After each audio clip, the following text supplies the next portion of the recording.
আপনারা যারা প্রতিনিয়ত লাইভ করে যান, আপনাদের লাইভগুলো হয়তোবা কারো ইম্পর্টেন্ট থাকে। আবার কারো লাইভটা থাকে সেলিব্রেশন। আবার কারো লাইভে কিছু স্পেশাল গেস্ট চলে আসে। তো কী করবেন?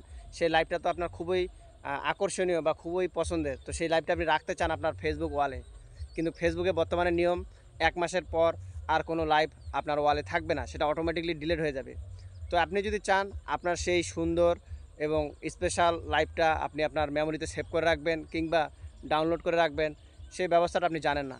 আজকের ভিডিওটা তাদের জন্য যারা আপনাদের লাইভগুলো আপনারা সেভ করে রাখতে চান যেন আজীবনের জন্য না চলে যায়। ফেসবুক থেকে ১ মাস পর চলে যাবে কিন্তু আপনি চাইলে সেটা আজীবন রাখতে পারবেন। কিভাবে রাখবেন সেই জিনিসটা আজকে আমি শিখিয়ে দিব আজকের এই লং ভিডিও থেকে। যাদের সময় আছে দেখবেন, ভালো লাগবে, বুঝতে পারবেন, শিখতে পারবেন। পাশাপাশি এটা থেকে পরবর্তীতে আপনারা এক্সপেরিয়েন্স নিয়ে কাজ করতে পারবেন। আমি কিভাবে কাজ করি? আমার যে লাইভগুলো স্পেশাল, আমি তো প্রতিদিন লাইভ করি। যেটাতে দেখি যে বিদেশি বন্ধু-বান্ধব আমার আসে, আত্মীয়স্বজন আসে, যাদের সাথে আমার অন্তরঙ্গ মুহূর্ত কিংবা খুবই ভালো একটা সম্পর্ক। আমি চাই সেই লাইভটা আমার আজীবন থাক। তো সেই লাইভগুলো সেভ করার জন্য আমাকে ফেসবুক কয়েকটা জিনিস শিখিয়ে দিয়েছে। আমি সেটা স্ক্রিন রেকর্ড করে আপনাদেরকে জানিয়ে দিব। আপনারা চাইলে কোনো আলাদা ড্রাইভে রাখতে পারবেন। গুগল প্ল্যাটফর্মে কিন্তু রাখতে পারবেন না। ১ মাস পরে অটোমেটিকলি ডিলিট হয়ে যাবে।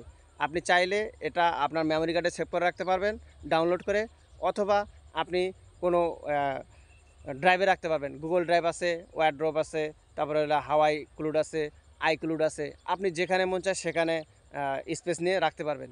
তো এগুলো ট্রান্সফার করা যায়, ডাউনলোড করা যায়। তো আজকের ভিডিওতে আমি শিখিয়ে দিব কীভাবে আপনাদের ইম্পর্টেন্ট লাইভটা আপনারা সেভ করে রাখবেন কিংবা আপনারা সেগুলো আলাদা জায়গায় ট্রান্সফার করে রাখবেন। সাথে থাকুন, কন্টিনিউ করুন। আর অবশ্যই ভালো লাগলে লাইক, কমেন্ট, শেয়ার করতে ভুলবেন না। যাদের এমন ইম্পর্টেন্ট লাইভ আছে, যারা সেভ করে রাখতে চায়, তাদের সাথে শেয়ার করতে পারেন যেন তারাও উপকৃত হয়। সাথে থাকুন। স্ক্রিনের দিকে খেয়াল করুন, এমন একটা অপশন আসবে, সি অপশন, এখানে ক্লিক করে দিবেন। এখান থেকে যাওয়ার পরে এখানে দেখুন ডাউনলোড লাইভ ভিডিও, এখানে ক্লিক করে দিবেন। ডাউনলোড লাইভ ভিডিওতে ক্লিক করার পরে একটা ইন্টারফেস আসবে, আপনার প্রোফাইল লিঙ্ক সেখানে ক্লিক করে দিবেন। দেওয়ার পরে নিচের দিকে দেখুন, তারা আপনাকে বলবে যে আপনারা ডেট রেঞ্জে কীভাবে ডাউনলোড করবেন, কত তারিখে last date, last month, last 3 month, যেটা ভালো লাগে সেই ডেটটা সিলেক্ট করে নেবেন যেন সেই দিনের লাইভগুলো আপনারা ডাউনলোড করে রাখতে পারেন। তারপর আরেকটা আছে, এখানে চেক করুন, দেখুন এখানে লেখা আছে আপনার,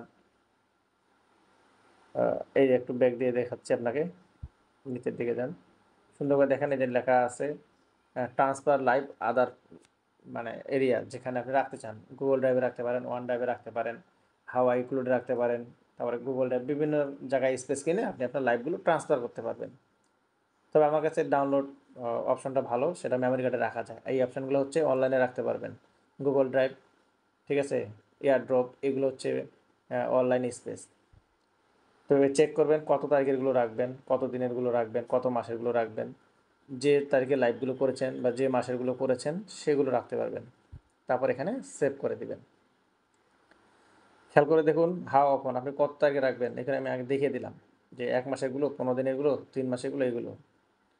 আর আমার কাছে এই download your live in your device, এই অপশানটা খুব ভালো লেগেছে, প্রথম অপশানটা। এখানে ক্লিক করলে হবে কি, আপনার মেমোরি কার্ডে এগুলো সেভ হয়ে যাবে।